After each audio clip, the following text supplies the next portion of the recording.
All right, is everybody coming in? Hello, hello, hello. It is good to see everybody coming in. Thank you for joining us on the first ever Scale with Purpose webinar.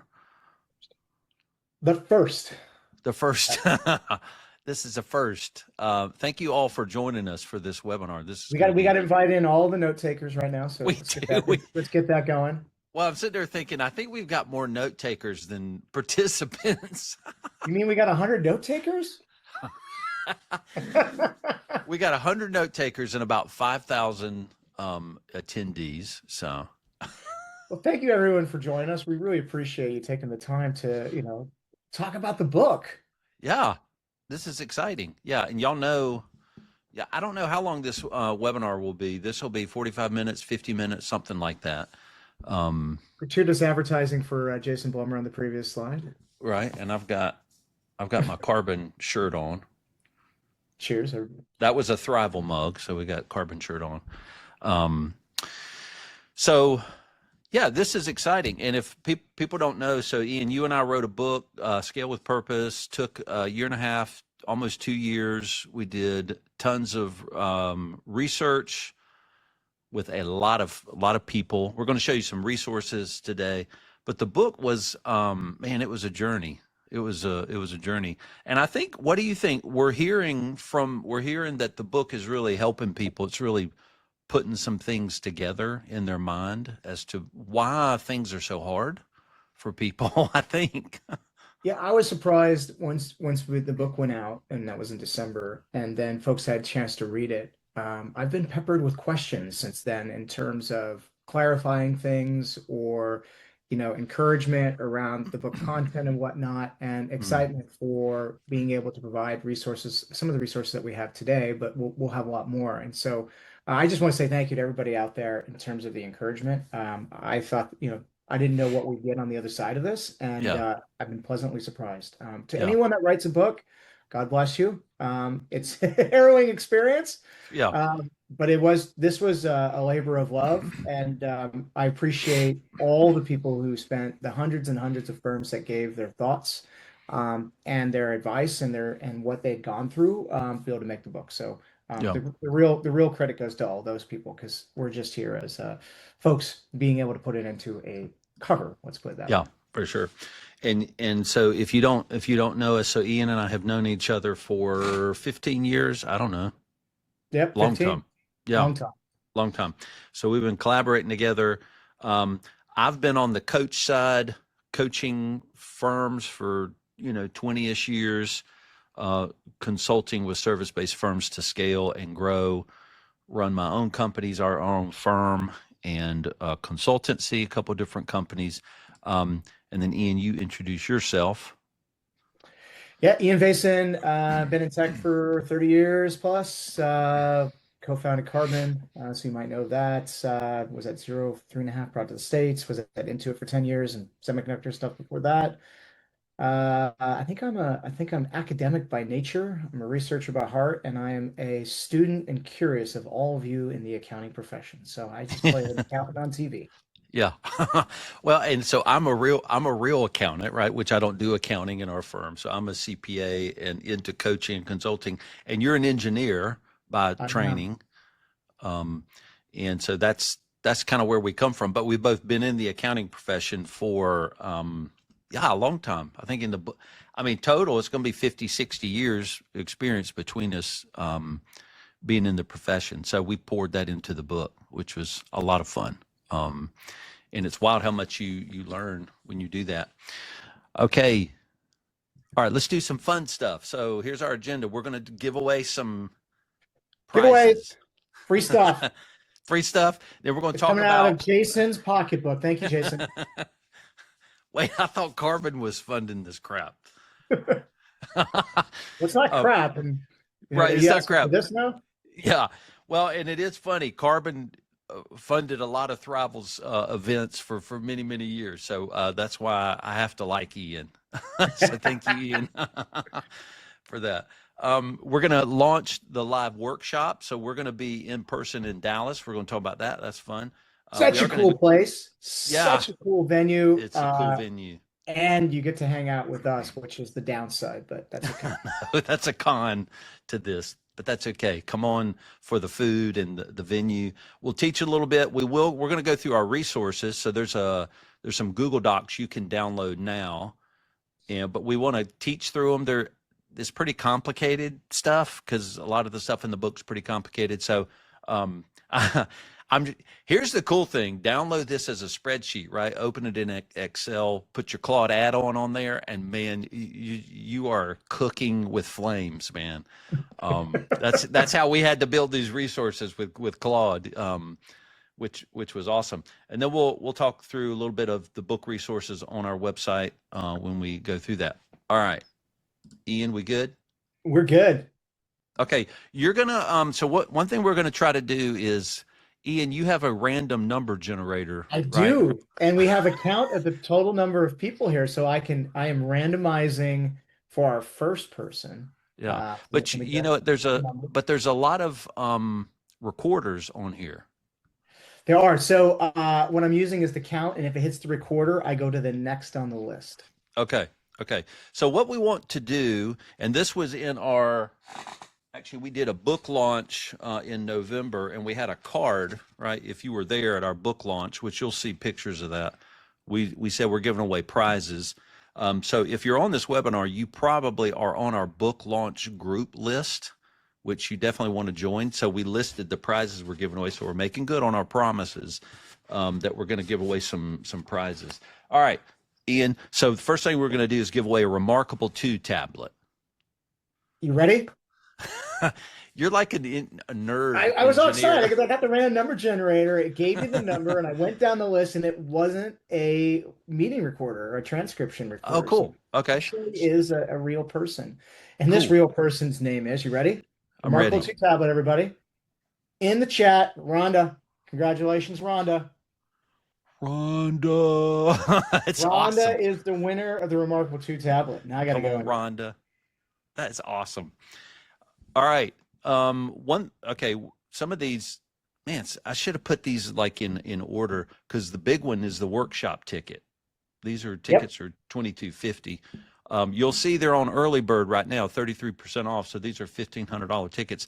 But this is going to be the workshop anyway. I'm getting into it. There's only going to be 40 spots, so we're not going to have enough room for people. So anyway, but this person can go. This is a huge value to come to Dallas with us in September. The thing is, whoever we pick will need to come to Dallas September 21st through 23rd. So that's got to, if they can't, we're going to have to choose somebody different. So you want a random generator choose that person for the ticket? Already did it. Got the number. This is a Now this biggie, one man. did this one did hit the assistant. I had to go to the next on the list. But I know the person after this as well. So, and I will put that in the chat. The winner is Gabriella. Come on. Awesome. Come on down, Gabriella. Come on down. I hope you can come. I hope we get to see her Thanks for the thank you. in Dallas. What are you doing September 22nd and 23rd? That's right. Come to Dallas with us. That's cool. Okay, another thing we said, we're giving away a resource library. So that's coming today, which is really just the beginning of the resources that you're going to get. So we're going to be showing you that. Oh, I can't use the number generator for that because No, everyone gets it. no, everybody gets that. And then All the right. book coupon. Now, here's the thing. I mean, we're newbie authors, so we didn't figure out how to do discounts on Amazon. I still don't know how to do that. Actually, let's just put that. The publisher told us we Okay. can't do. Oh, whoa, whoa. Okay. So what we're going to do is we're going to send you a book. My team member Lauren will send you a book, and it'll be 25% off. we are hacks, man. Go to Amazon, multiply times 75%, and that's what we'll ask you to pay, and then we'll mail you one. Yeah, Rhonda was asleep. Rhonda, congratulations. You won the Remarkable 2 tablet. That's cool. Okay. Cool. I can't see chat. I can't watch chat, but you're watching chat, right? I'm watching chat. Okay, cool. All right. Do you want to do who's getting the book coupon? Well, I think the best thing we can do on that, Jason, is if everyone's cool with that, you just give us a thumbs up. What we'll do is we'll follow up after the webinar today, and we'll let you know the details that we've had here, and then you can just reply back if you want a copy, Come on. and then we'll sort it out from there. Does that sound good, people? Thumbs Let's up, let's do it. heart. Let's keep moving. Let's keep moving. Okay. All right. Live workshop. So we're doing a live scaling workshop, and it is a workshop. So you're going to need to come probably with your laptops with Claude installed. You're going to need to have the resources on your laptop, and you're going to want to probably have a leadership team with you. You're going to want to know really the demographics of all your team, and you need to have a lot of data so you can actually build stuff and come out of there with some resources that you would run through rhythms on your leadership team. So this is kind of an in-depth workshop. Yeah, I'd call it almost a boot camp. And Yeah. it's going to be fun, but it will be intense. You're going to get a lot of education, but a lot of coaching and a Mm-hmm. lot of time to work with folks around the table to really explore the concepts overall. So we wanted to keep it intimate.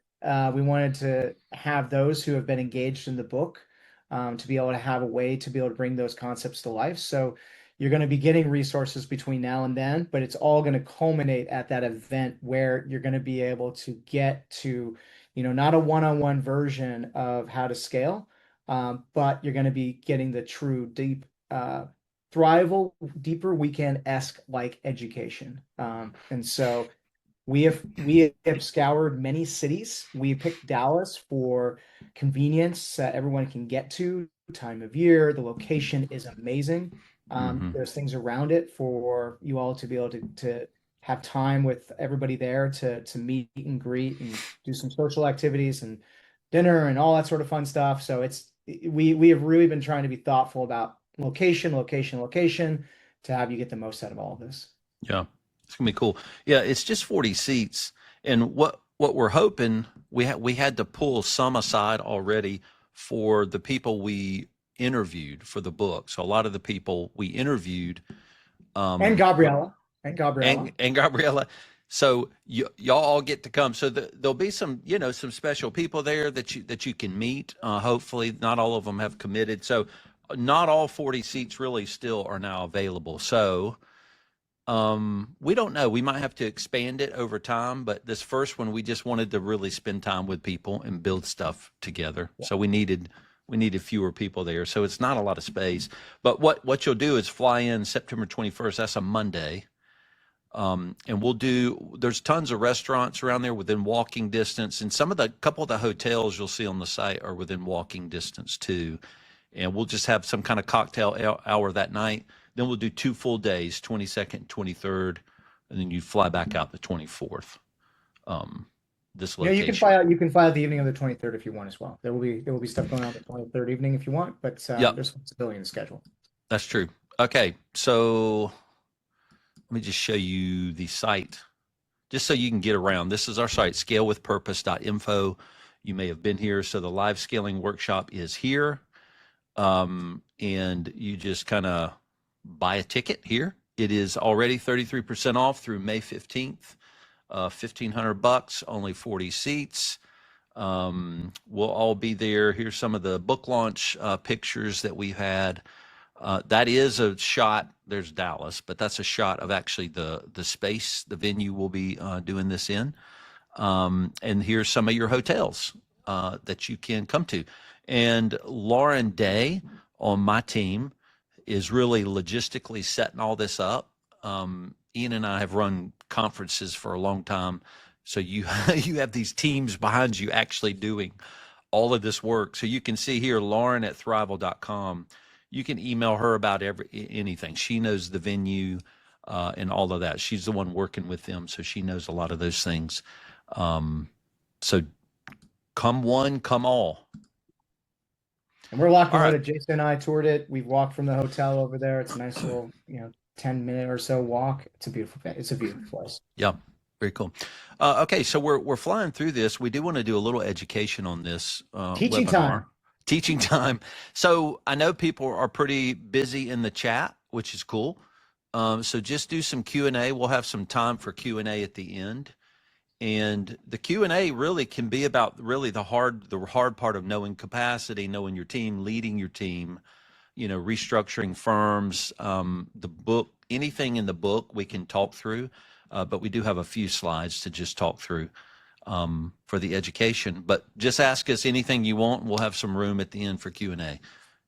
All right, you ready to dive in, Ian? Let's do this. All right. So capacity.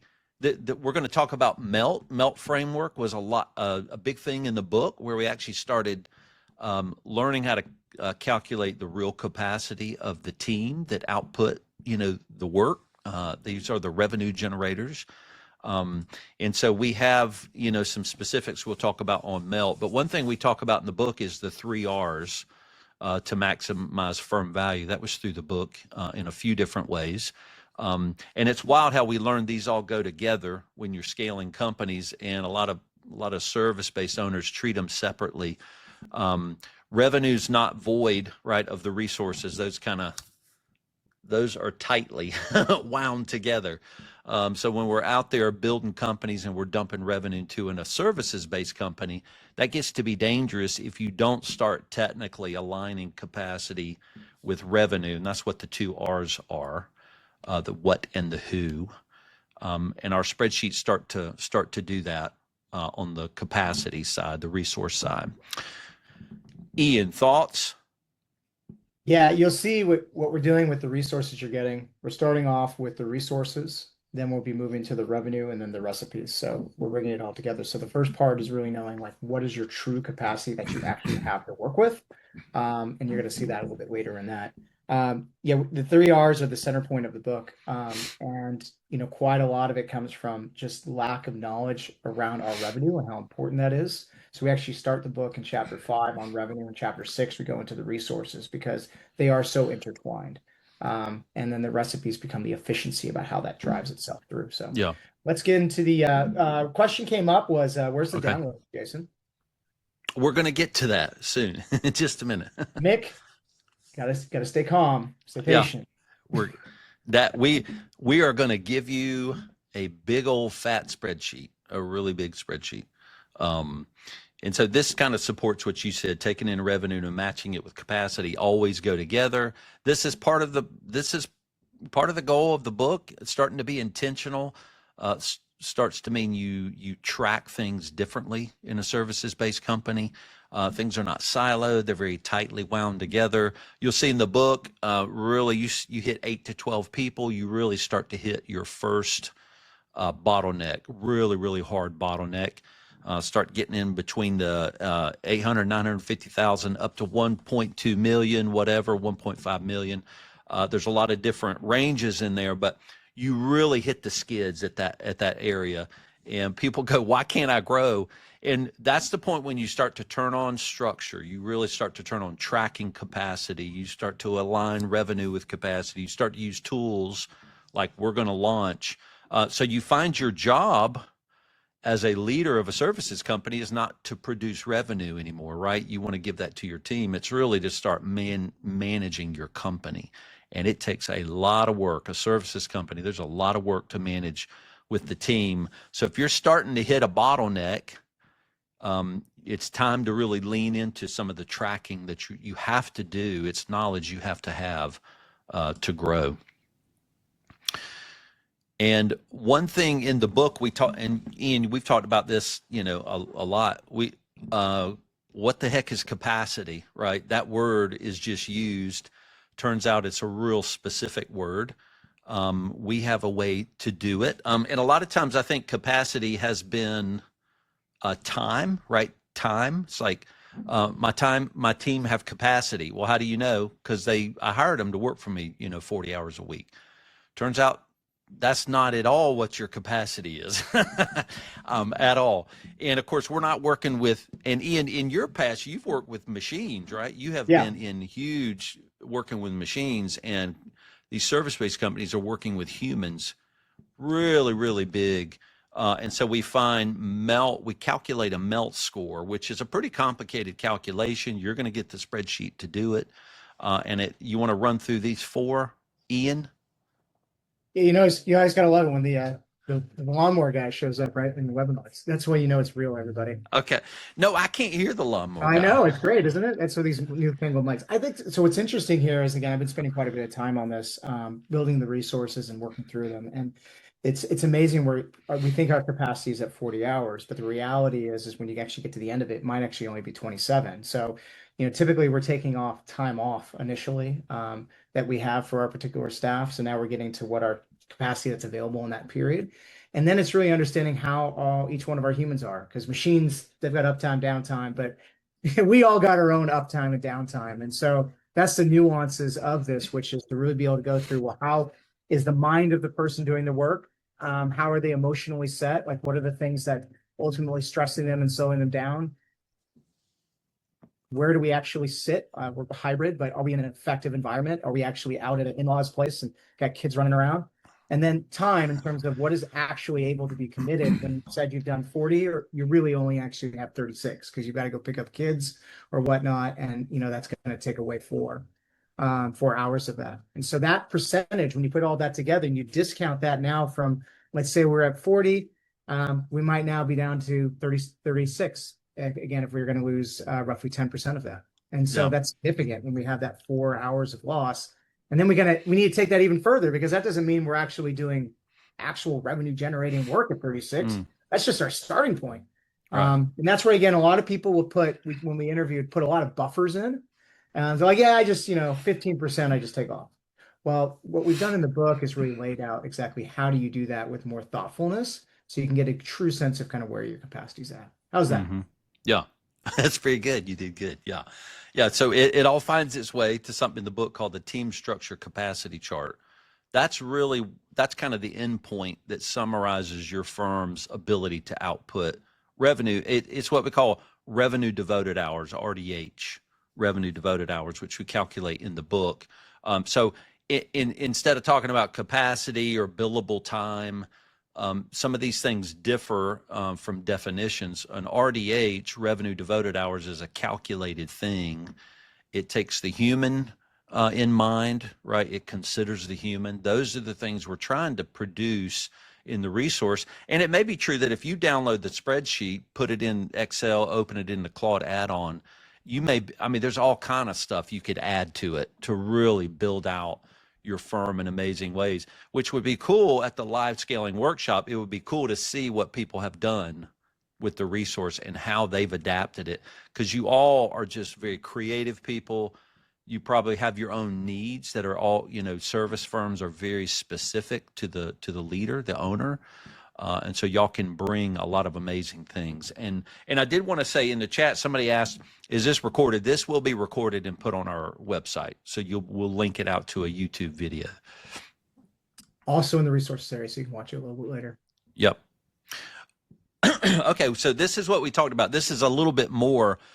So what we do with Melt Discount, and you're going to see, is we take the committed capacity of a team member, right? That's kind of when we hire them, what are they devoted to do? Full-time, 40, 50 hours a week, whatever. Then we discount those team members on some kind of periodic rhythm, right? So either weekly, bi-weekly, or even monthly. We want some kind of leadership or senior team judging, assessing the team. Where is the team? And you're kind of given melt scores. And probably right now you can think about some of your team, which of your team are probably not outputting fully in capacity because of their mind, right? Their inability to focus, ADHD, that's me, or their emotions, right? No telling what's going on in their lives, right? And so the personal lives of professionals is affected in the output of their capacity at work. You can't divorce those things, so those go together.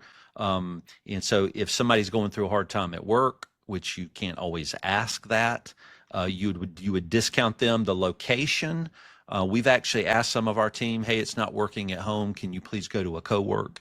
And so we've had to work on that together. I used to work at home, and I now work in a co-work and have for 7 years, which everybody's happy about.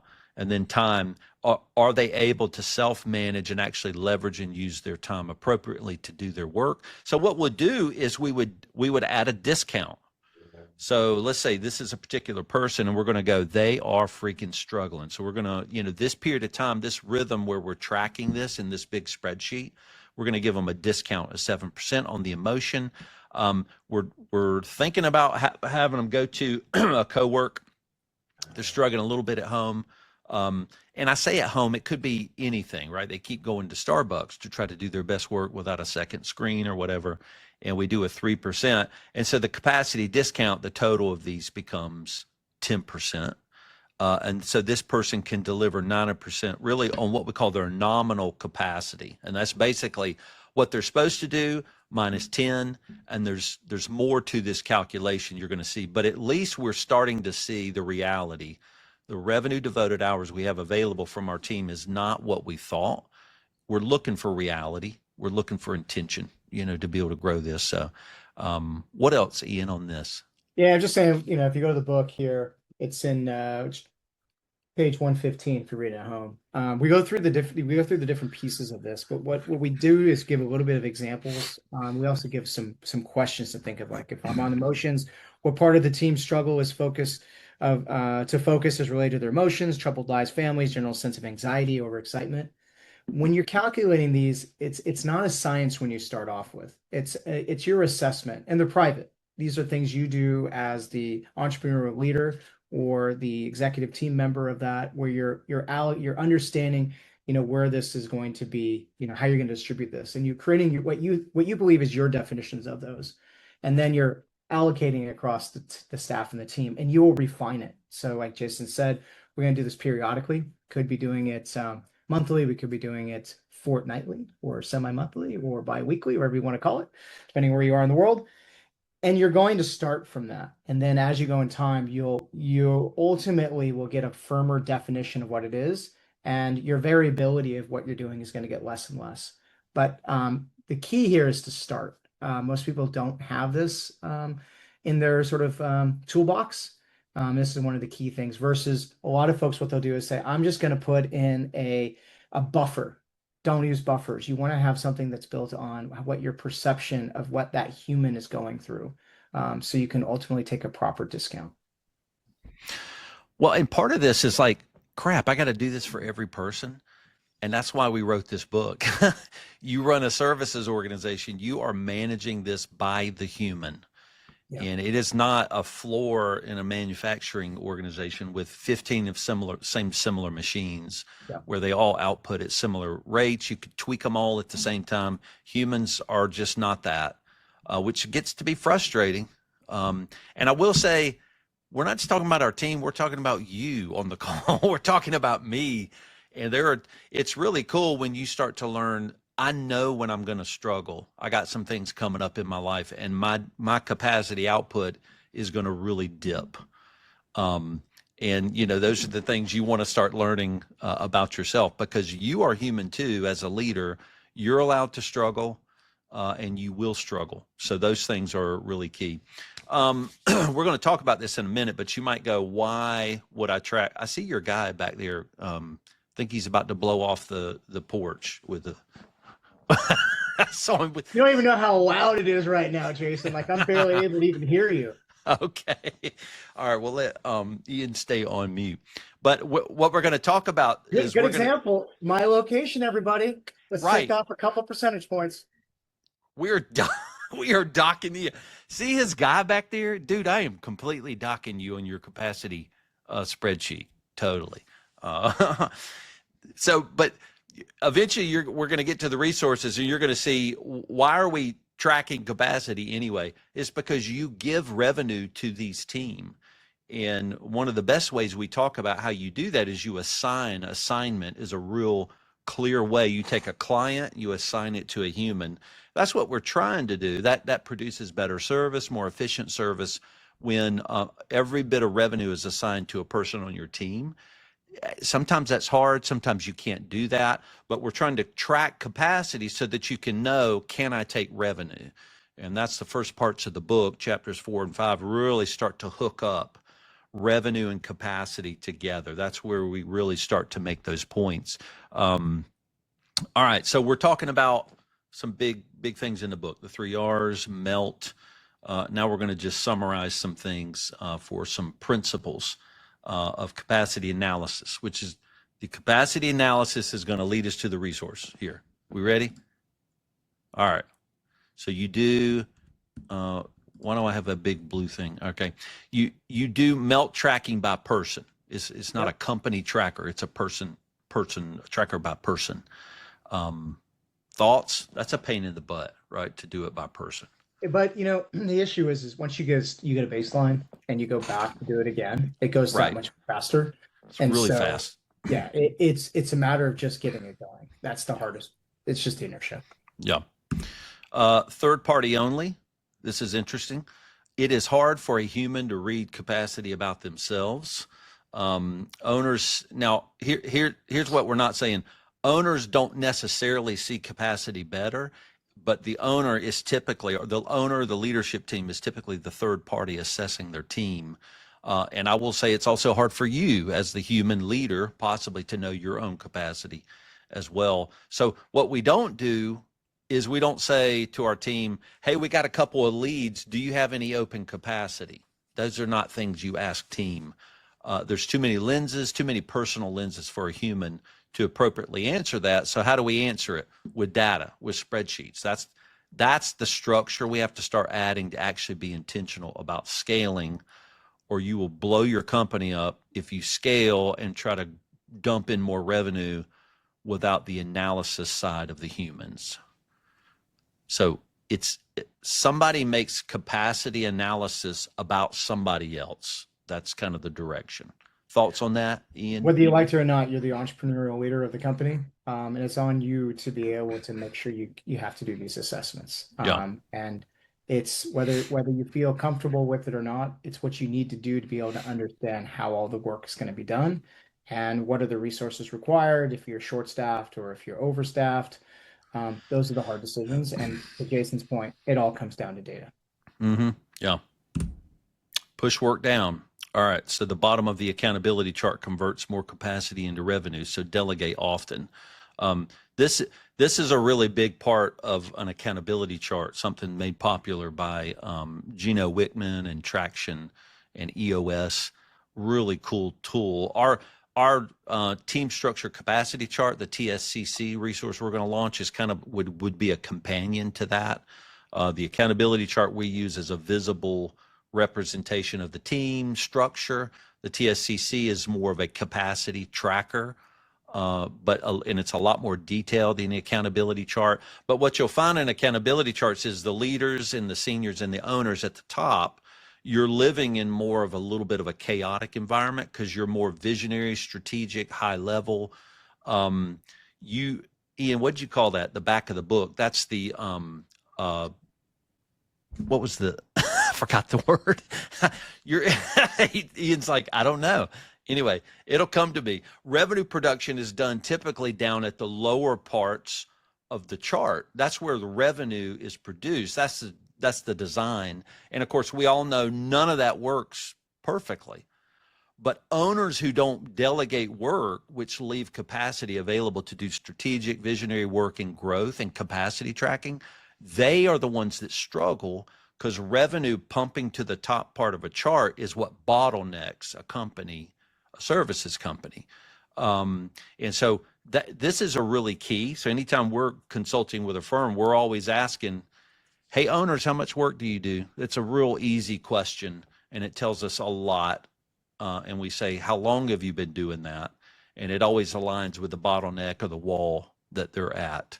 And again, when you're in a small company like I am, 15 people, it's hard to get rid of all the revenue off of the owner's plate. It's tough. And so this is a fight we have. And so probably it doesn't happen fully until you're at the 20, 25, 30 person mark. That'll be different for every firm. That's when you really get to not produce revenue. And it's really, really hard. So pushing work down starts to prevent bottlenecks. And if y'all say, well, Jason, easier said than done. Well, I've been running my firm for almost 25 years and it's not been done correctly. You can read the first chapter and see how bad I have screwed that up. I know how hard that is to hire people and to add labor. That is so tough, y'all. But we just wanted to write a book about what this does come with. So push work down. Thoughts, Ian? Yeah, I was just going to comment, if you go to page like 112 in the book, I'm doing the book reading tour I here. love it. Do the book reading tour.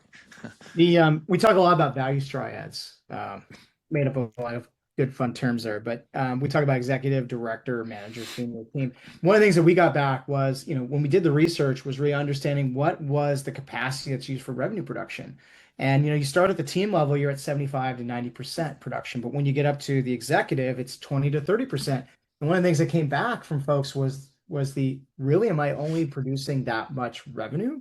20, 30% if I'm leading the firm. And yes, that's what you are.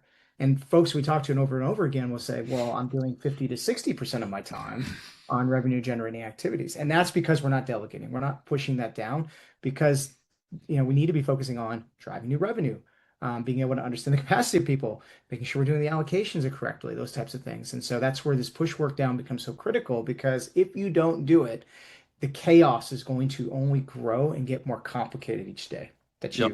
you're trying to move forward. And again, adding more people to the problem or to the situation just creates more problems. It doesn't create less. Right. So pushing work down is key. As hard as it is, really Yeah. hard. This is a really hard task for service companies, and we know how hard that is. It is how you scale.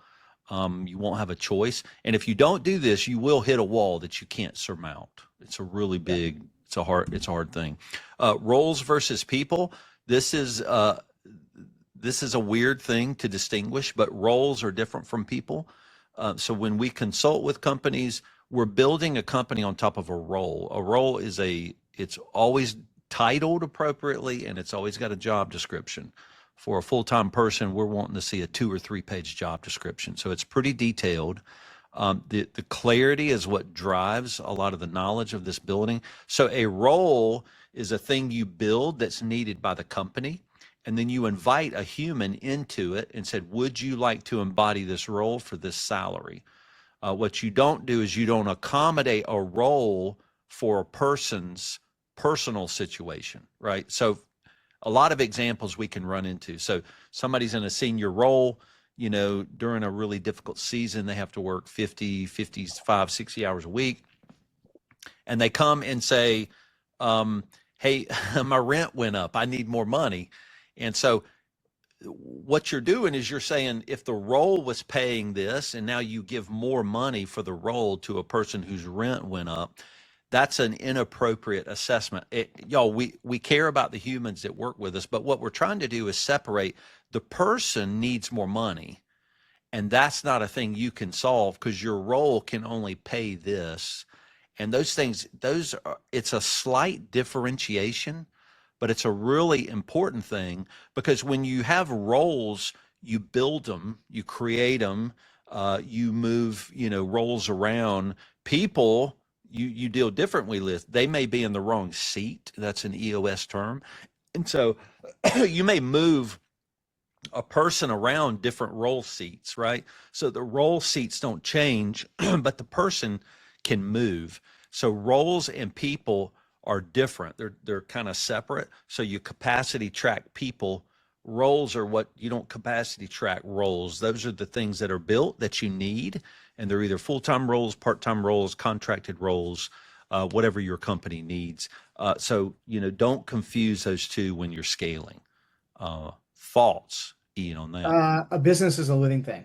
And in order for you to thoughtfully scale it, is the word thought. And you need to understand what is the right structure. And that's why we spent the first few chapters of the book on organizational design and strategy, because when you put that in place, that's where you're determining the ultimate structure you need and all the rules to support that structure. And that structure then is supporting the revenue that you have. And then you're figuring out the right resources to be able to generate and fulfill that revenue. And so that's where this ultimately heads up the discussion in your head, which is, do I have the right person for this particular role? Yes or no? If not, do we have an opportunity that they would best fit into that we can support? Yes or no? And it allows for you to take care of the business in totality, because all the other people that are in that organization are looking for someone who's going to row the boat with them in the right way and be able to do it efficiently. and they're looking for the right body in the right role in order to do that. So when you take shortcuts there, you end up destroying the organization design and structure, and that ultimately brings the whole house of cards down. Yeah. We got to like hurry up, don't we? Yep. We're running out of Not time. my first rodeo, Jason. Don't worry, we'll be fine. Okay, that's right. You always say that.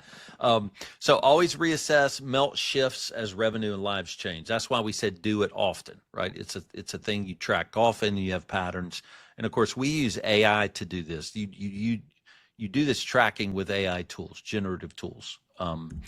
Less capacity at the top. Senior team have to run lighter. Their work moves the whole company forward. That kind of goes with the push work down, the principle number 3.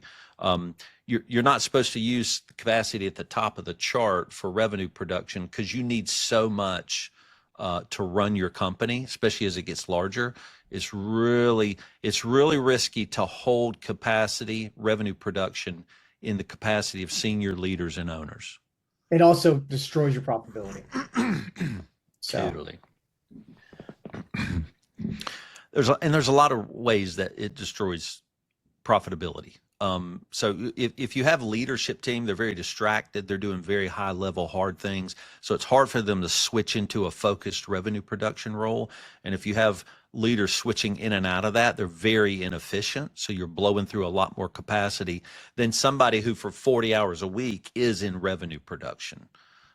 So just some design things in a structure. Capacity follows revenue, right? So at a certain size, especially when you get to, and we talk about span of control, right? Span of control in the book, one person can lead up to about 8 people. When you pass that mark as the owner, maybe a single founder owner, you're past what you can know about your team. And how do you know stuff about your team when there's 50 and 20 of them?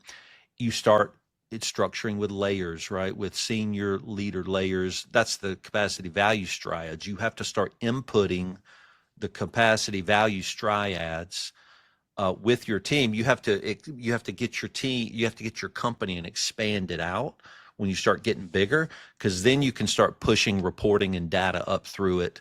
And it really helps you to understand how do you attach revenue into your capacity, and what capacity value triad do you push that revenue into.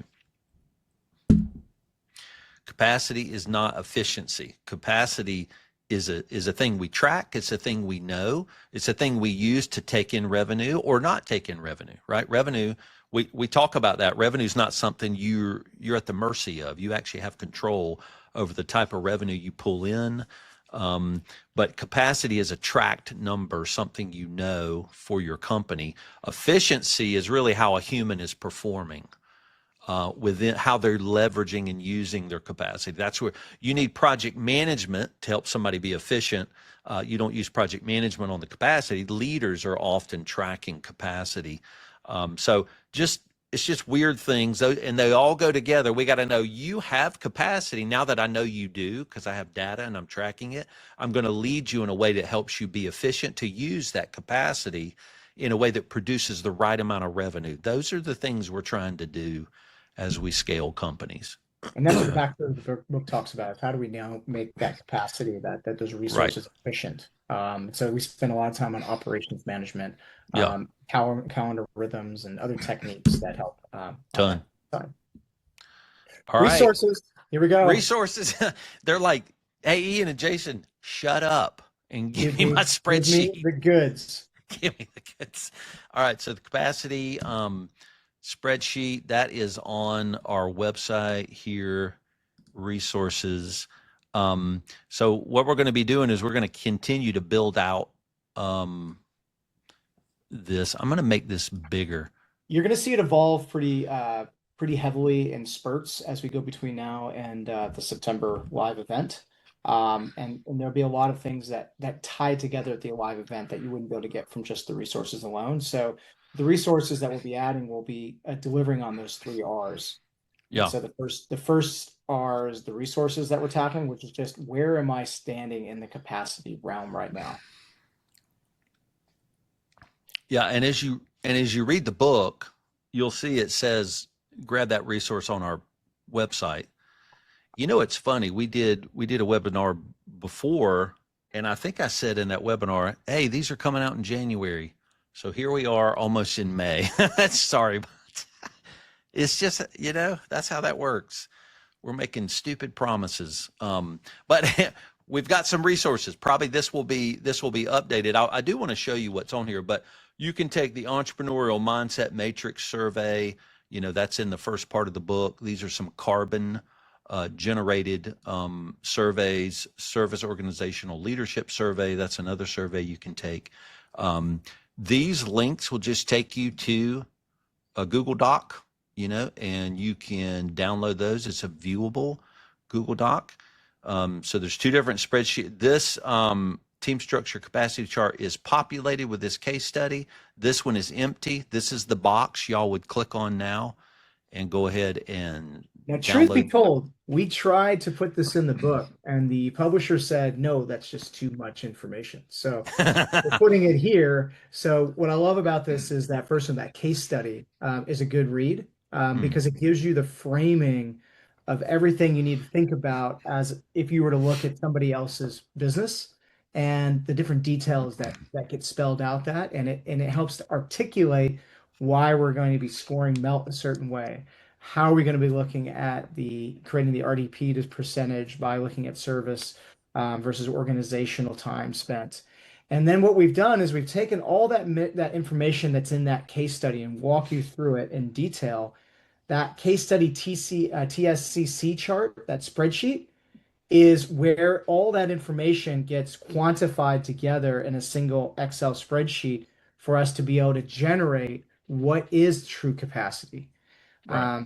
And then that blank one down below is that same spreadsheet mechanism for you to have as a blank one, where you can then go ahead and start to fill out the details for your team and have it generate the TSCC chart, as well as being able to see by your triads how you're allocated to be able to see, are you in range or out of range? Where are things different than what you see? And so the step order there is read the case study, look at the spreadsheet of the TSCC completed one, and that's going to arm you to do it yourself with the blank one. Did I do Okay. that justice, Jason? Yeah, you did good. We're going to go over this populated one here in a minute, and that'll be the rest of our time together, except for some Q&A. But just some other things from the book. We talk about calendar work blocking. Here's two old podcasts I've done on strategic calendar work blocking, which are courses we teach, a podcast with my mentor, Peter Block. And then earlier last year and earlier this year, I think, Ian, you and I did a 4-part series on the book. Oh, these webinars were gold. I mean, These were so good, we man. You brought want to in the talk about folks that, those? Yeah. yeah, we focused on the book and they told their stories and how they view the world. And that was just magic to be able to really get into some really great firm owners' heads in terms of what they do and how they do it, and really scrimmage the topics, which I was really happy about how those webinars went. Yeah, those were good. So you can watch those, and these are the people we interviewed, right? They actually are going through this stuff Well, that those y'all are are the ones going that are through. actually, when you go through the book and you read the Yeah, case studies, they're in there as the focus case studies. Again, there's a couple hundred people behind that we interviewed, but those are the ones that were in the book. yeah, super cool. Okay, so now book resources. Here's the things you can get, right? So there's a case study on the site. That is, well, where am I going here? There's the case study. This is Precision advisory. Yeah, precision advisory. You like that. The reason we did a case study is we spent time building, this firm, led by Sarah and Marcus, two entrepreneurs, and we wanted to apply a lot of the things of the book into their life and the struggles they've had, and we really wanted to show how did it work itself out into the resource. So the case study is just to help you go over the completed resource. Yeah, and one of the cool things on this was if you go to the case study, you'll go down, and not to spoil anything, but we go and we show where their RDP percentages were. And one of the things that both RDH. RDH, sorry. There's too many triads and whatnot. We had Oh, way man. too much fun. Yeah. But it wasn't within range. And when I get asked about this, it's you want to take when you're doing your capacity analysis, you want to take a stance of where you are today. Like, what is the Yeah. reality of the situation? Yeah. And you may take that TSCC chart and you may rebuild it for where you want to be in the future. Maybe I don't want to be at RDH at 50%. I want to be down at, 25 to 35% in the band. Well, what that means is I'm now going to have less revenue devoted hours. So how am I going to change the organization structure to get to that? So it allows for you to think forward around how do you plan the organization to be able to put things in ranges that are healthy for the business. Yeah. So again, start with your actual, and you might go ahead and build to your plan. Okay, so so let's look at it. So you saw all the people. So the way this thing works, right? Um, so Ian, I'll kind of go over the back tabs, and you can bring us forward.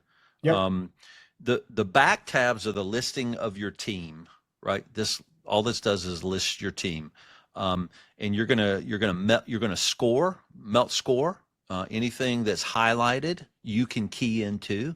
Everything else is populated for you, but Well, you you can also key in, it just will break. So it'll sorry. break. Yeah, that's fine. But also, one thing that's really important, and this is kind of a component that we teach in the book, is you're splitting people between organizational and service, right? So the organizational side is your ops, right? These are people focused on the organization, and then there are people focused on service. A lot of roles are focused on both. But you can see this person, Sarah Williams, Strategic Operations Coordinator, she's fully on the organizational side. So we keyed in 100, making sure these total to 100. So we have the other operational team. We have just a team listed here. Then we have a senior team. You can kind of see the hours that they're devoted to. These are full-time people. How we discounted them and how we split them against organizational and service. All of this is pushing to forward tabs. We have the managers as well. There's a directors tab, which in the case study we identified is a missing gap for them. They don't have a director and they probably do need a director. And then the executives, and you're going to kind of see executives, typically owners, are in a little bit different part of the chart. So you stick everybody on these back tabs. These are the people tabs. And then they start coming forward to these two tabs. So the first thing they do is they come into the capacity analysis chart, not by person, but by the CVS, the Yeah. capacity value stride. This is where you start your assessment.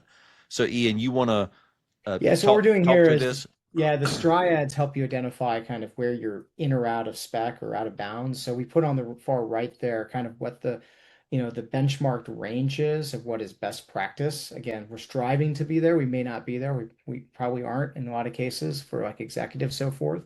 And so what we're able then to do is aggregate for the striad total amount of hours available that's dedicated to the business, all the discounting that happens, what's going to be then serviceable hours to then be able to get to that RDH number, that's that percentage over in column K. And then we can kind of see like where are we within the grand scheme of things collectively as a team. Now, the next tab, team structure capacity chart, the TC or TSCC, now what it does is it says, okay, executives, again, they sit outside of the service and organizational side, or the business because, again, they've got a different function if a role of what they need to be doing, but we do want to account for what they're, where they're spending the time either in the business or on the business. And then in this, the capacity, when you fill out those tabs, it will automatically fill this out for you. So what we're doing is we're seeing the total number of hours that were allocated. So I might be at 40. Where does that get split up between, the two sides, service and organizational? And then again, showing that fully built out, we can then look at what the discounting is going to be from that melt percentage, leading us down to our RDH percentage on the right. And then this is where the shocking thing comes. We can total all this up, look at our total available capacity. In this case, they have 720. Our melts almost on average 10% discount. So now we're losing 71 and a half hours, right? But if I look down here, well, it's not even just that. We're at a net capacity of almost 650, but we're only able to apply about 450 hours on that. So we are down to only 62% of the total capacity we had originally. And this is why it's hard to run these businesses. And this is why it feels like we're always behind. it's because we're not properly allocating this and seeing where that allocation nets out. And this one particular chart helps to expose kind of where those shortcomings are at and why, again, you might need to realign how the resources or even the revenue come together because you just don't have as much capacity as you think. And so when we analyze this as owners or executives, you start to what you start to do is hunt down, where am I losing capacity? That's what you're trying to do. And so you can start with a capacity analysis chart, right? If we're starting to give you some level of benchmarks, we can look at this here and we can see for the other ops is typically not a revenue generating layer of our chart. We are getting some revenue production out of them, which is fine. We don't normally allocate to that, but you can see our team are producing at a pretty good level, right, of revenue. Our seniors are at a pretty good level, right, and then our managers. Here's what this is saying. So here's what we can do as consultants on this. We can go, your problem's in the top part of your chart, right? So that's already a really helpful thing. We can go, your managers, directors, and executives are where you're having trouble. Your bottleneck is living up at the top of your chart. That's what this starts to tell you. And why is that? Well, the managers, we want them to be producing just a little bit more, right? So we may flow some things up here, or probably what we want to do is we want to start pulling a lot off of the executives. From the case study, you'll see that Sarah and Marcus, the owners, are really the problem. And it's like they are not supposed to be producing at an RDH that high. And they have got to waterfall their work down. As hard as that is, right? There's a lot of fear in that. The clients won't take a new relationship with a new team member. All the clients are hooked to me. I still have clients I should fire, but they were my first clients and I can't get rid of them. All of these decisions based on fear have the clients residing up in the executive Sarah and Marcus level. And probably to waterfall this down appropriately, we would want a director in here too. And that a director and a manager start to become a shield to the owners, so that the owners they're no longer the front line of revenue production or client work. The executives need to be doing the work of strategic growth, vision, leading team, laying out the future, merging, acquiring other firms. Those are the things that executives should do, but they are producing an inordinate amount of time. This is a bottleneck that cannot be sustained. It won't be. And so what they did is they made some changes in the case study. They're like, we got to promote somebody up to a director. We would prefer promoting instead of hiring in over at a layer that top. You can't always do that, but you promote a director up. And what that's meant to do is really relieve Sarah and Marcus pretty immediately from the bottleneck. And what we would do as consultants is we would help Sarah and Marcus relieve revenue production and replace it with visionary company related activities. And if you're tracking this over time, especially through Claude, the patterns you're going to learn over time are going to be mind blowing about how you watch your company change and how Claude can dashboard the changes for you. Pretty nuts. So there's our resource, man. So this is stage one. This is 1R. We'll have more that we build and deliver in time, and more that we'll share as we go between now and when the event happens in September. There was a question that came up, which is, no, we don't actually have a social space that we've created just yet, but we will. And so that's on the next sort of thing to tick off. So that way, again, for those of you that have signed up already to attend the live workshop, we'll be getting socials up for the workshop folks, as well as probably for those that are part of the book group as well as a totality. So we have 30 seconds for Q&A, but we've been doing that, I guess, all along, right? So yeah, one more question, Jill. Are we planning to do the workshop every year? We don't know yet. I do think that we're going to probably do it once a year. I don't know the frequency. We want to keep it intimate, because I think these are very intimate conversations and things that you need to be hands-on with. But we haven't planned after step one yet, but more to come on that, Jill. Very cool. Okay.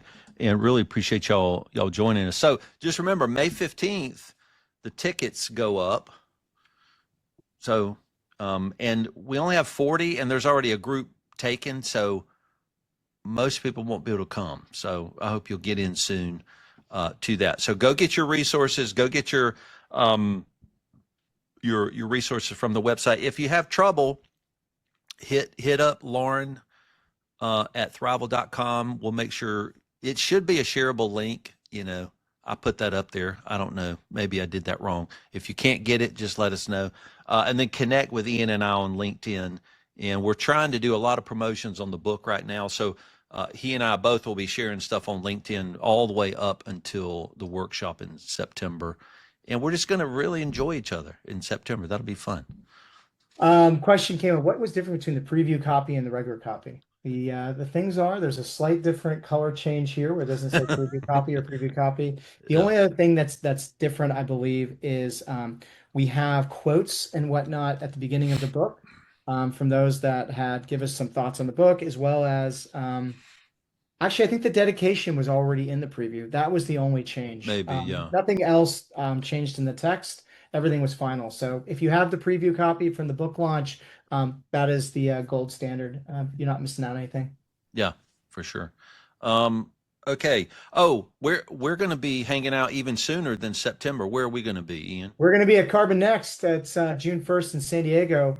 We're going to release some additional resources and some exciting stuff that we'll pass on to all of you if you're not able to be with us there. That's the next time that Jason and I will be in person together. So when we meet up in person, we always want to take a moment to give something back to our community here. So our next big update for resources will most likely be right around June 1st, everybody. Love it. Okay. All right, Ian. Are we good? We're good. Thank you all for taking the time today. Appreciate it.